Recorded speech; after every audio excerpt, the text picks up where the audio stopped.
Merhaba arkadaşlar. Bugün birlikte kuzucuk marul örüyoruz. Malzemeleri hazırlayalım. 2 milim tığımız, makasımız, elyaf cımbızımız, 6 milim gözlerimiz, iğnelerimiz ve iplerimiz var. İp olarak yarnart cins kullandım ben arkadaşlar. İstediğiniz ipi tercih edebilirsiniz. Ten rengi ipimiz. Yani ip malzemelerde değişiklik olduğunda boyutta da değişiklik olur tabi. Sarı ipimiz. Ben bu tonu çok seviyorum. Şöyle de göstermiş olayım ipimizi size.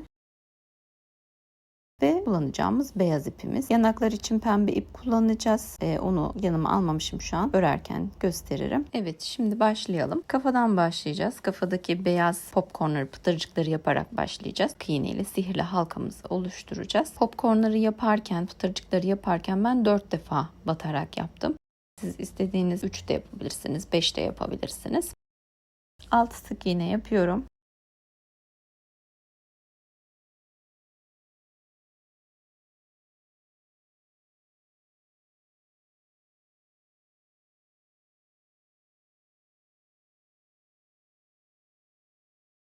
Sıkıştırarak popcorn için bir üst sıraya çıkacağım. İlmek kaydırmayla birleştiriyorum. Bir zincir çekiyorum.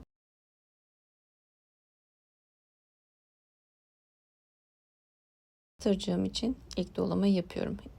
İpimin tığımın üzerine alıyorum. Bir çekiyorum ve tığımda bekletiyorum. Daha sonra hepsini bir toparlayacağız. 4 tane olduktan sonra tığımda zincirle kapatmıyorum ben.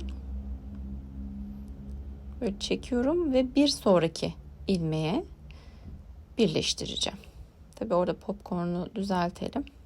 Bir sık iğneyle birleştiriyoruz. Bir zincir çekiyoruz. Tekrar bir popcorn yapıyoruz.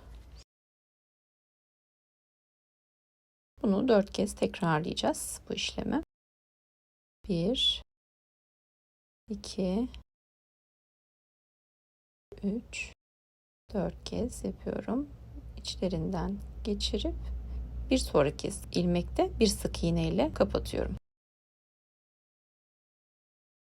Bir zincir çekiyorum ve bir diğer popcornumu yapıyorum. 1 2 3 4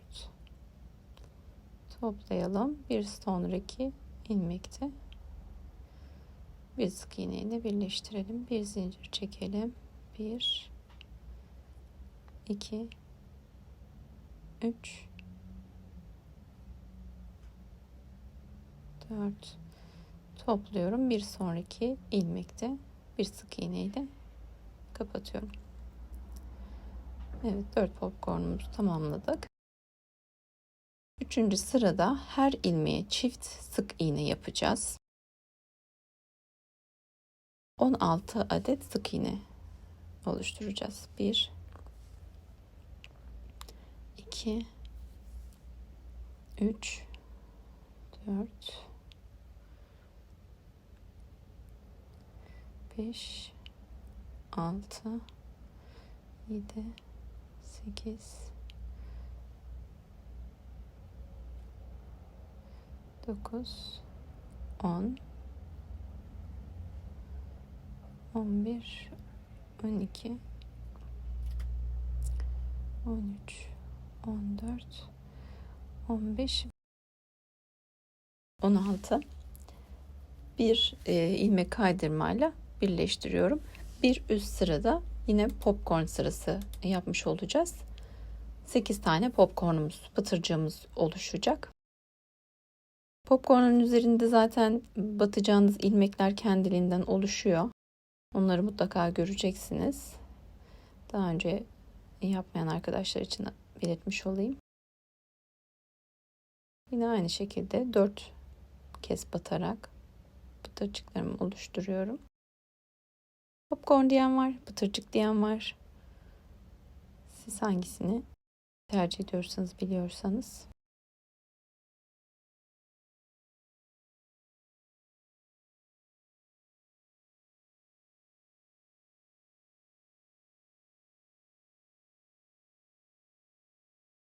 El yordamıyla yerleştirerek iplikleri formu vermiş oluyoruz.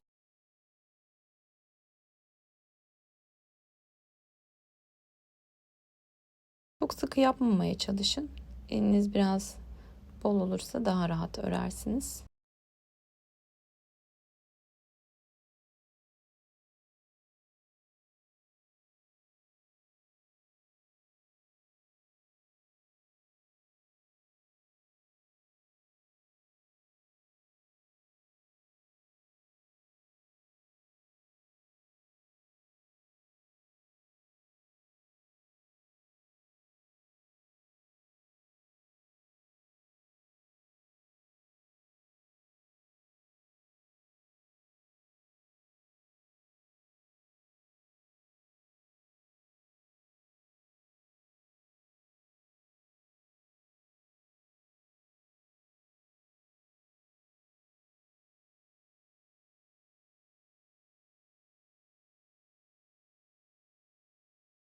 İlmek kaydırma ile birleştiriyoruz. 8 tane popcorn elde ediyoruz. Bir üst sırada 5. sırada bir sık iğne bir arttırma 8 kez tekrarlayacağız. Normal sık iğne olarak yapıp devam edelim. 24 tane sık iğnemiz olmuş olacak. 3 4 5 6 7 8 9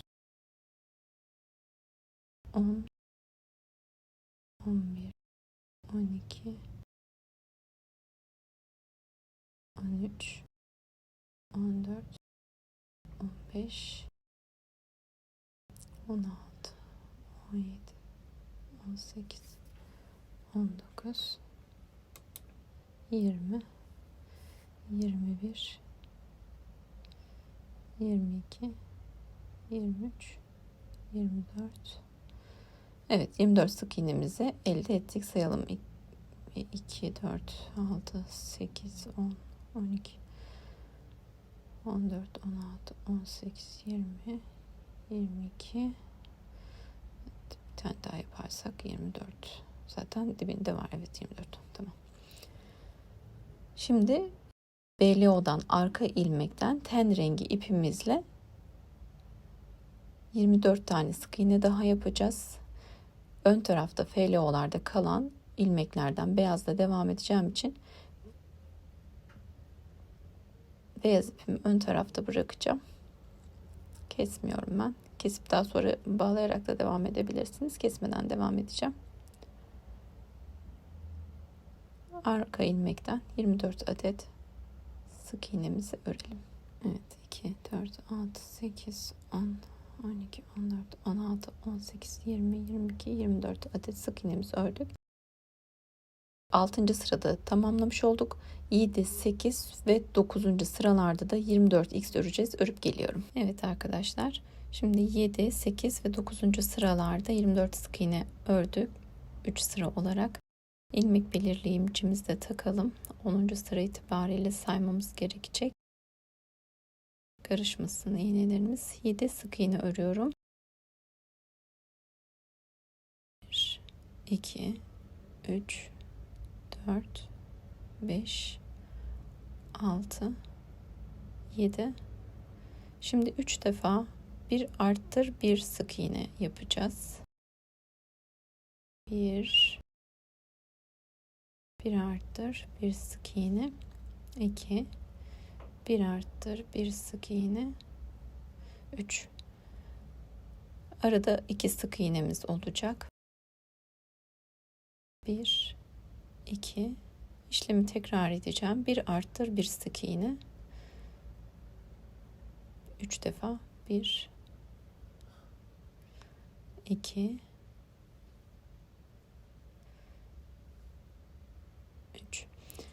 3 tane de sık iğne ekleyip sırayı tamamlamış olacağız. 30 sık iğnemiz olacak.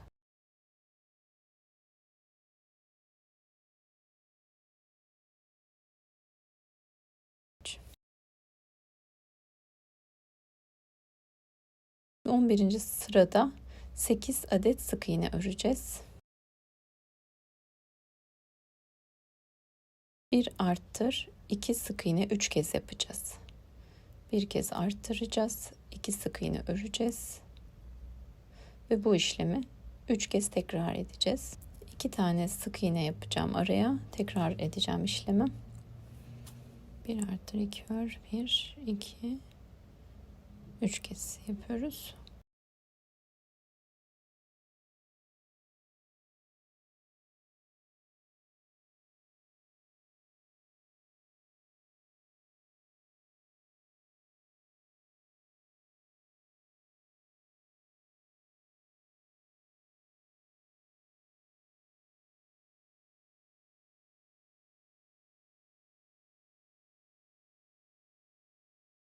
İki sık iğne yapıp 11. sıramızı tamamlıyoruz. 36 sık iğnemiz olacak.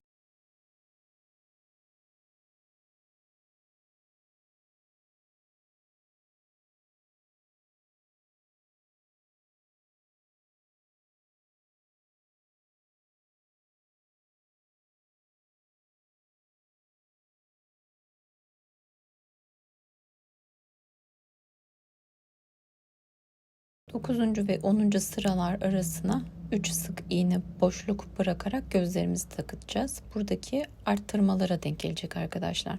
Arasında 3 sık iğne olmuş olacak. Tam arttırmalara denk geliyor. Gözlerimizi oraya takacağız. Arttırmalara hemen gözlerimizi takıyor olacağız. Diğer gözümüzde diğer arttırma çukuruna takıyoruz. Evet. Göz arkalarını yanıma almamışım. 2 sıra daha 36 sık iğne örüp alıp geliyorum. Evet arkadaşlar, 12 ve 13. sıraya 36 sık iğne ördüm. Şimdi devam edelim. Göz arkalarımızı da takalım. Gözlerimizi kilitleyelim.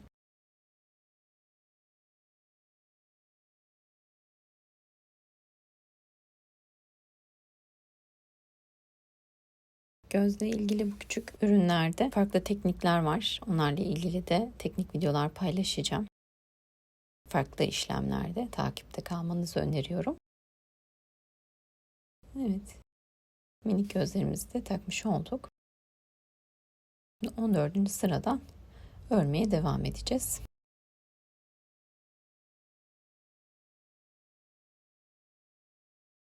Yedi sık iğne öreceğiz.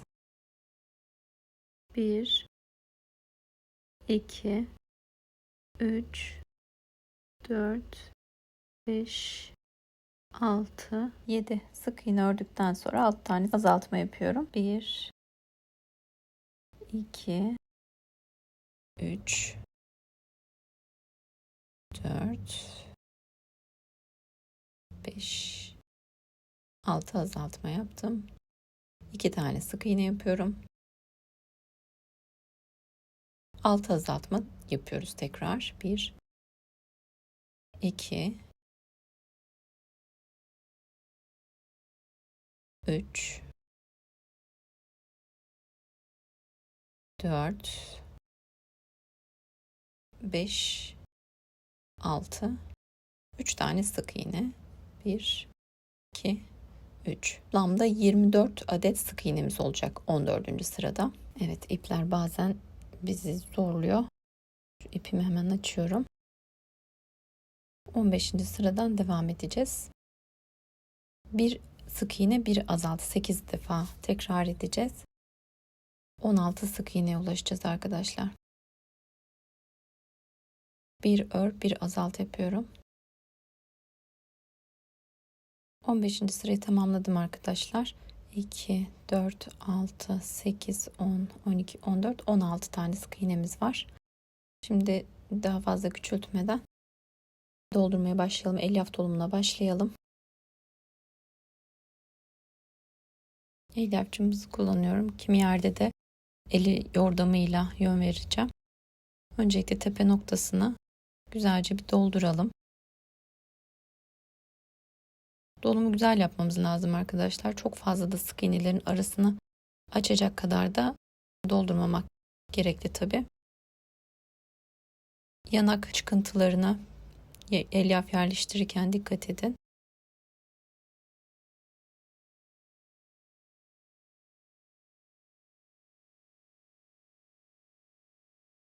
El yordamıyla doldurarak form vereceğiz.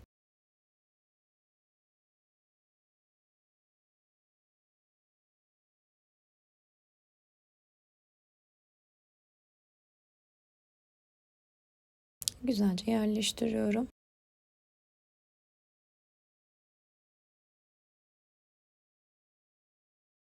Şimdilik bu kadar kafi.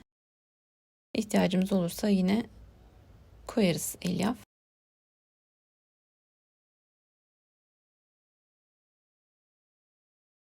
Şimdi 2 ör, 1 azalt, 4 kez bu işlemi tekrarlayarak 12 sık iğneye düşürmüş olacağım.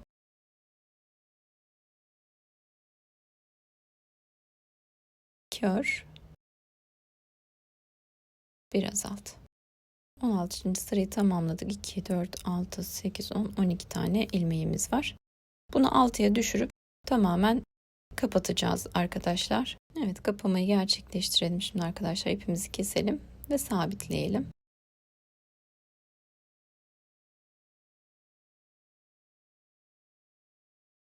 İğne değil de bu durumlarda tığ yardımıyla yapmayı tercih ediyorum. Siz de kullanıyor musunuz ya da iğne daha mı kolayınıza geliyor? Yorumlarda bırakabilirsiniz. Bunun üzerine de bir konuşabiliriz sizlerle.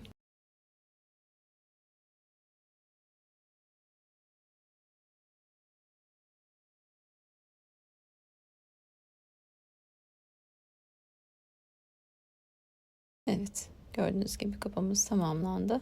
Şimdi 5. sıradan kalan ilmeklerimizi kullanacağız. FLO'ları. Pıtırcıklara dikkat edin arkadaşlarım. Bizden tarafa kalacak. Buradaydı ipimiz zaten. Onu bir sık iğne ile hemen sabitleyelim ilk ilmeğe. Bir zincir çekip bir sonraki ilmeğe ilmek kaydırmayla birleştireceğiz.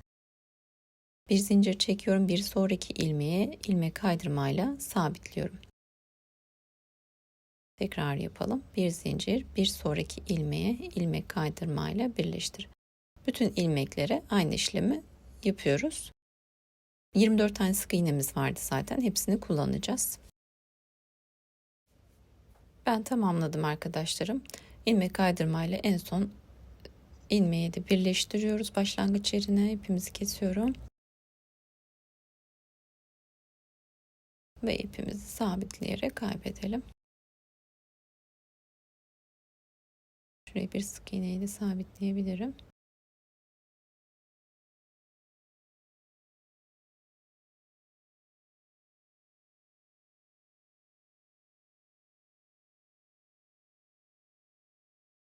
Evet, kafamızı tamamlamış olduk.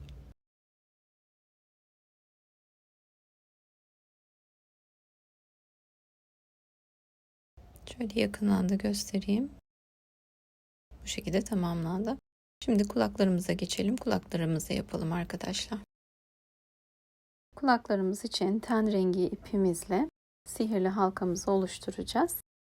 2 adet çalışacağız kulağımızı. Birincisine başlayalım. Sihirli halkaya 6 tane sık iğne yapıyorum. 2 3 4 5 6 sıkıştırıyorum. İkinci sırada bir sık iğne, bir arttır yaparak 9 sık iğneye ulaşacağız. 3 kez tekrarlayacağız. Bir sık iğne, bir arttır.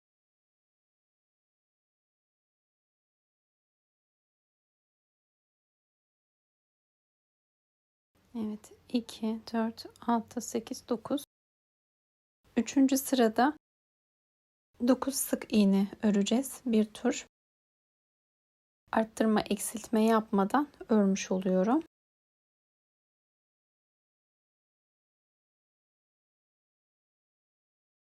Son sıramızda bir ör, bir azalt yapacağız.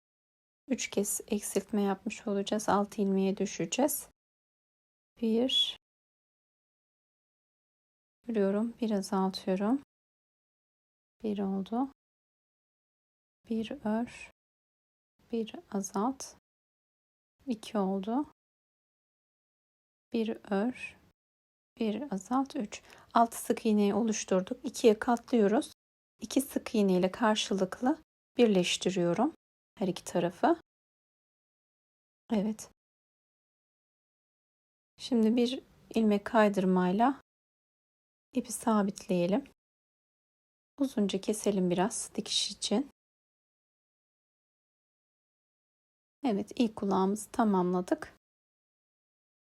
Bir yandan bu şekilde dikişini yapacağız. Ben ikinci kulağımı da örüp geliyorum. Evet, ikinci kulağımızı da ördüm arkadaşlar. Şimdi etemin iğnesini kullanarak kulakları kafanın yanlarından dikeceğim.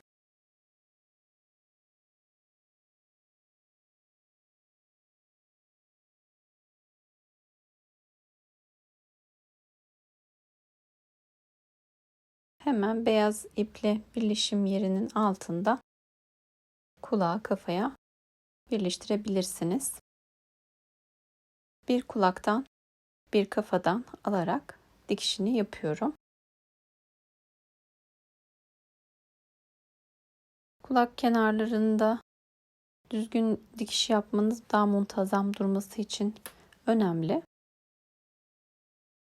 Birkaç dikişle sağlayabilirsiniz.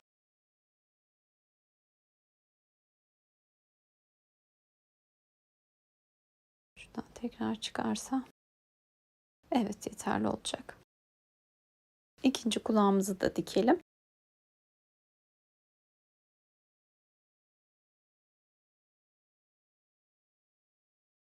Evet. Bıraktığınız aralıkları kulakla göz arasındaki aralık kısmını diğeri için de eşit olacak şekilde belirleyin.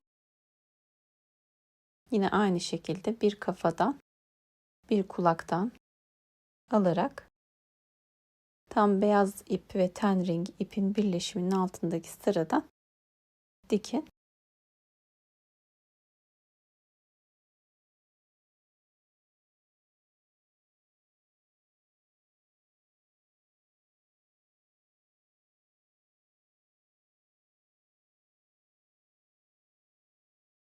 Yamuk durmasın. Bir tane daha. Buradan tekrar bir birleştirme yapıyorum ben. Kafi. Arkadan çıkıyorum. İplerimi oradan keserek yok edeceğim. Tamamlamış olduk kulak dikişlerimizi de.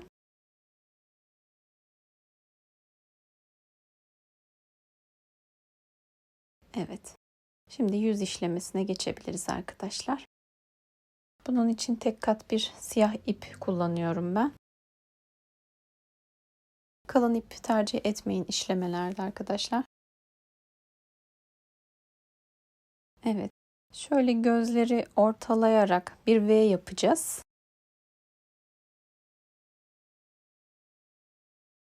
Göz kararı çıkıyorum. Bir sık iğne yükseklik kullanacağız. Burun için bir V yapmış olacağız. Tam ortalayalım. Düz bir ip gelişi olsun. Evet, buradan göz işlemesine geçeceğim. İsterseniz siz ipi burada sabitleyip kesip göz için tekrar bir ip kullanabilirsiniz. Nasıl kolayınıza gelirse öyle işleyebilirsiniz. Gözün tam yanından başlangıç noktasını belirliyorum.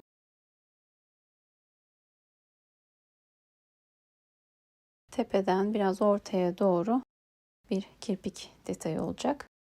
Diğer göze geçerken biraz arada elyaf alın, siyah ip görünmesin. Birazcık daha yukarıya almamız gerekecek eşit görüntü sağlamak adına. Evet, burası uygun. Gözün hemen yanından tekrar çıkıyorum. Şöyle bir bakalım. Evet. İpimizi burada düğümleyip kaybedebiliriz. Şöyle bir ikinci düğüm daha atayım.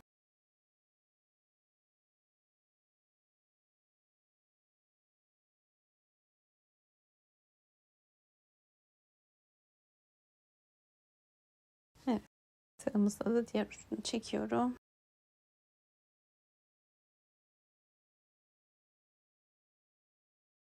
Tamamdır. Yüz işlemimiz de bitti. Şimdi pembe ipimizle yanaklarını oluşturalım. Ben şöyle açık pembe tonunda bir ip tercih ettim. Yine sihirli halka oluşturacağız. Alt 1 2 3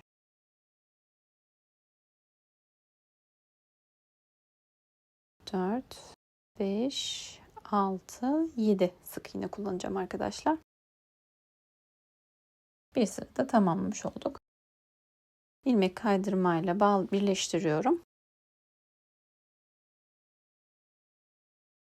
Bir sonraki ilmekten ben tığımdaki ilmeği geçireceğim. Evet. Arkada yine bir ilmek kaydırma yaparak tamamlamış olacağım.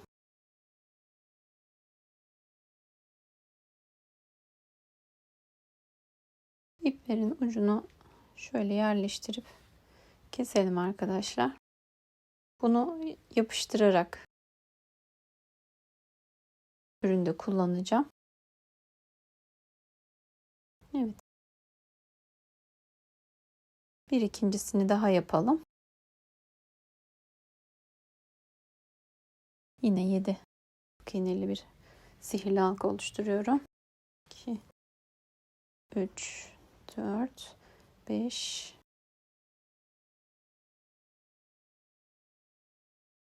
6 7 ilmek kaydırmayla birleştirelim.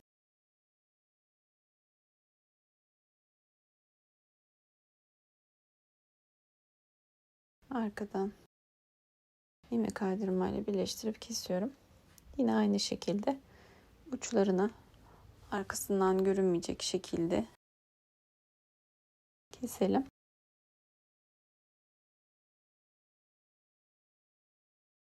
Tamam. 2 tane yanak tamamlanmış oldu. Şimdi yapıştırma.